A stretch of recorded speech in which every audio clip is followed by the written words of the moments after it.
તો ગેરકાયદે ફટાકડા ફેક્ટરીમાં આખરે ફરિયાદ નોંધાઈ છે। રામોલ પોલીસ સ્ટેશનમાં નોંધાઈ છે પોલીસ ફરિયાદ। ફેક્ટરી સંચાલક મેહુલ ડોડિયા હજુ પણ ફરાર છે।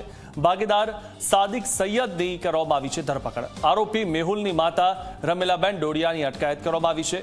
ન્યૂ ગુજરાત ફાયરવર્ક્સ નામની આ ફેક્ટરી કોઈ પણ પાસ કે પરમિટ વગર ગેરકાયદેસર રીતે ચલાવવામાં આવી રહી હતી અને સૌથી મહત્વની વાત એ છે કે તંત્રને આની જાણ જ નહોતી।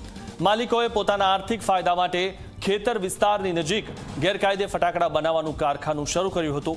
ફેક્ટરીના સંચાલક મેહુલભાઈ ડોડિયા, રમીલાબેન ડોડિયા અને ભાગીદાર સાદિક સૈયદ સામે નામજોગ ફરિયાદ નોંધાઈ છે। રામોલ પોલીસે આરોપીઓ વિરુદ્ધ ભારતીય ન્યાય સંહિતાની કલમ 105, 287, 288 અને 61(2) હેઠળ ગુનો નોંધ્યો છે। આરોપીઓ સામે સ્ફોટક પદાર્થ અધિનિયમની કલમ 5A, 6 અને વિસ્ફોટક અધિનિયમની કલમ 9B પણ લગાવાઈ છે। અમદાવાદના રામોલમાં ફટાકડા ફેક્ટરીમાં બ્લાસ્ટ થયો। 3 બાળકો સહિત 9 લોકો જીવતા ભૂંજાઈ ગયા।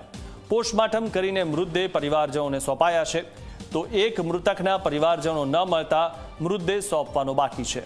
સિવિલ હોસ્પિટલમાં સારવાર માટે 5 લોકો હાલમાં પણ દાખલ છે અને એક વ્યક્તિની સ્થિતિ ગંભીર હોવાથી તેમને વેન્ટિલેટર પર રાખવામાં આવ્યા છે। સૌથી મહત્વની વાત એ છે કે આમના પર ગુના તો નોંધાયા છે, અલગ અલગ કલમો લાગી છે, પરંતુ આ લોકો પર માનવ વધનો ગુનો નોંધાવવો જોઈએ અને તેમને ફાંસી થવી જોઈએ, કારણ કે આ પહેલા પણ આ લોકો અહીંયા જ ફેક્ટરી ચલાવતા હતા।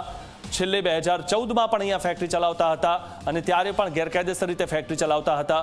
સૌથી મહત્વની વાત એ છે કે ગેરકાયદેસર ઘણું બધું ચાલે છે, પરંતુ તંત્રને ત્યારે જ ખબર પડે છે જ્યારે આ રીતે ધડાકો થાય અને લોકો મોતને ભેટે।